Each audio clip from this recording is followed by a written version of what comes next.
Already in the first few days of Donald Trump's mass deportation plan, we have seen some of the most despicable abuses of power and obvious violations of the law from the Trump administration as they move forward with their morally bankrupt agenda. And so many already are speaking out because of this, not just lawmakers and members of communities affected, but faith leaders are speaking out, and it's for one particular reason that we are going to get into. But before we do, if I could quickly ask you to leave a like on this video, and if you haven't already and you enjoy our channel, to hit that subscribe button. It goes a long way, and it really means the world to me. Now, earlier last week, we saw Donald Trump be called out by a bishop after his post-inaugural church service, and it does not stop there, because that bishop, along with many others, are calling out Donald Trump's mass deportation plan. But for more information on that, we first have to check out an interview with Donald Trump's border czar, Tom Homan, right here.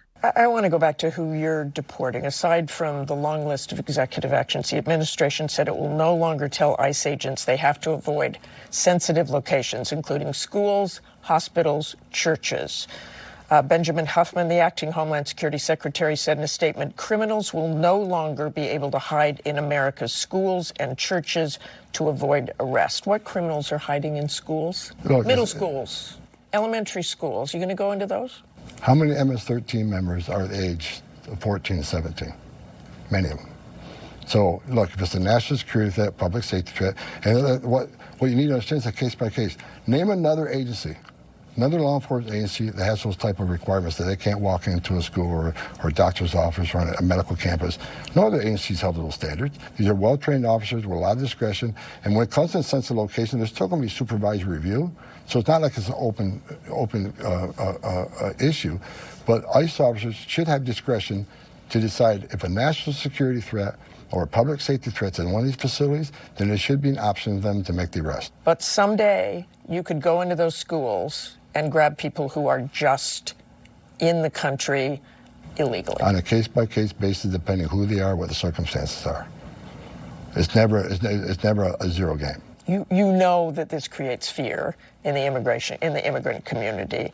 The chair of the U.S. Conference of Bishops Committee said turning places of care, healing, and solace into places of fear and uncertainty for those in need, while endangering the trust between pastors, providers, educators, and the people they serve, will not make our communities safer. Well, look, here's I think. If Congress has a job to do, we're enforcing the laws Congress enacted and the president signed. If they don't like it, change the law. I find it hard to believe any member of Congress is telling us not to enforce the law that they enacted and they fund us to do.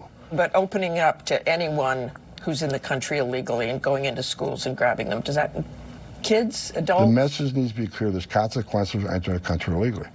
If we don't show there's consequences, you're never going to fix the border problem. So Homan is detailing the plan in really just the most despicable way of how ICE plans to conduct their raids, not just out in communities, but in schools, middle schools and elementary schools, and in churches. Yes, this is what Donald Trump is planning to do. This is the overreach that he wants. This is the fear he is going to instill. And it's the reason why faith leaders across the country are speaking out, and we're going to get into that right here. Faith leaders across the United States are preparing to defy the Trump administration's new immigration enforcement policy that allows arrests at previously protected locations, such as schools, churches, and hospitals.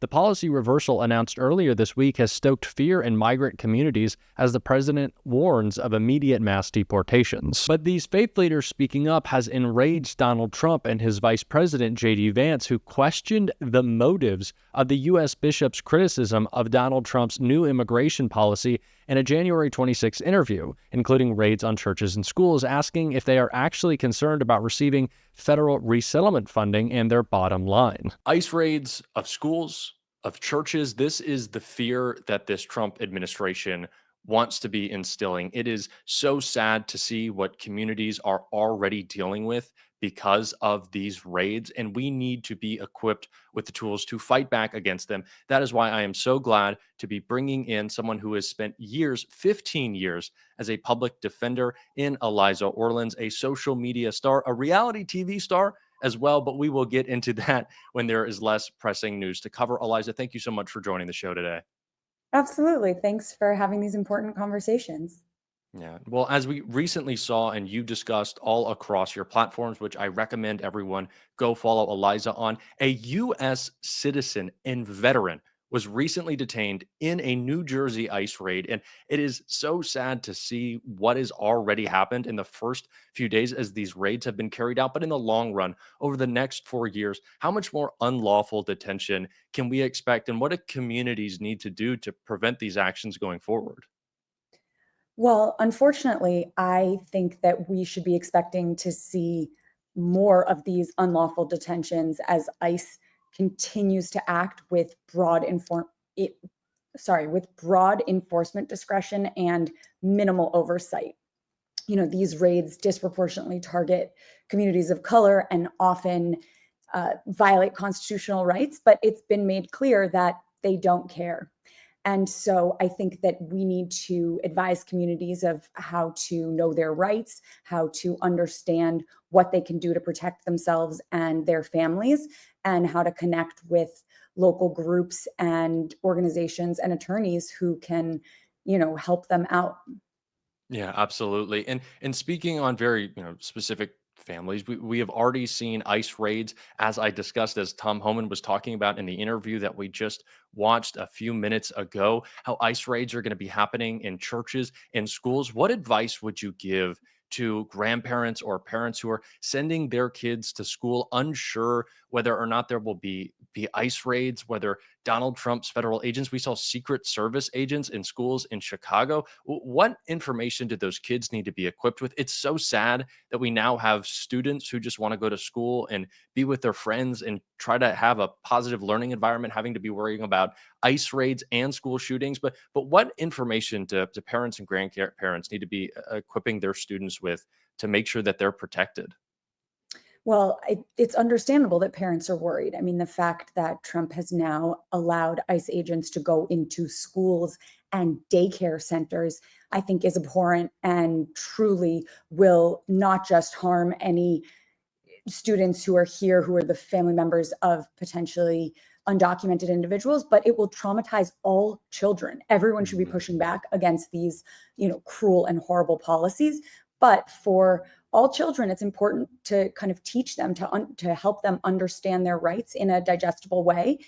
I think it's a crazy thing that we are literally in a time where telling a child to have their papers on them that It's show their terrible. legal documentation I mean, it's truly crazy. But to have parents explaining to young children, listen, if anybody comes, you don't have to talk to them, you shouldn't say anything, but here's your papers, just say they're in my backpack and just show them. I mean, truly, it's terrifying, but also to make sure that children have important phone numbers memorized, and have a family emergency plan in place. It's really just so disappointing that we are even having to have these conversations. And is there any power that maybe some local officials, principals, superintendents may have to push back against this? Or have you seen any superintendents, principals, school officials already work to try to exercise that so far? Or are we just seeing, as you previously stated, these ICE agents at the direction of Donald Trump acting with complete impunity and doing whatever they want? I do think that there are people who are not willing to comply. I think that, the Chicago rate that you referenced, that they said, no, you can't come into our school building. We're not allowing you in. Where is your warrant? And make sure, especially for private places, that the warrant is not just one that is signed by ICE. It has to be a judicial warrant. It has to be signed by a judge. And so I think that spreading the message and making sure people understand what it really takes for ICE to have access to somewhere that is not a public place is crucial so that people can understand and push back. You speak to such a large audience about this. What messaging against Donald Trump's mass deportation plan, not just on the grounds that it is immoral and in some instances unconstitutional, but really breaks through in a way that you think can sway people against supporting this effort? Well, I think that so many people are really affected by economic issues, and so many Mhm. people who even maybe voted for Donald Trump and have since regretted that decision already.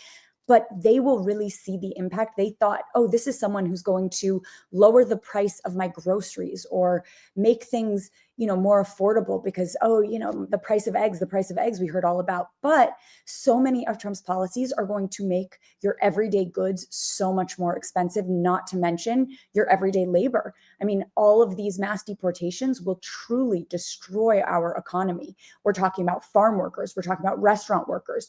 We're talking about home health aides or childcare workers. I mean, so many families are going to realize, oh, wow, I actually do rely on these types of people to do this type of work, and it's going to affect their bank accounts. And that's how I think this will finally come to a place where people realize what Trump's policies actually do. I mean, even today with his threats against the government of Colombia and the tariffs threatened, I mean, the price of coffee, something that so many millions of Americans rely on, including myself, every single day, the price of coffee would skyrocket, not to mention the price of cut flowers, because such a huge percentage of our cut flowers come from Colombia, and we are 18 days out from Valentine's Day. Yeah, we really hate to say like "I told you so" with like as a response to what is happening and how we are already seeing prices increase. The tariffs that will be placed on Canada as well will do so with our energy. But if it's the only way to communicate how ineffective the policies of the Trump administration are, I guess we may have to say "I told you so" a couple of times. But there are certainly lots of other arguments we need to make against this. You are doing so on all of your platforms. I will link your Instagram, your TikTok, your YouTube as well in the description. Everyone, please go follow Eliza. I thank you so much for joining us today. And hopefully the next Thanks, Jack. time Thanks for having we me. we speak, it'll be a little bit more positive. But thank you. Hope so.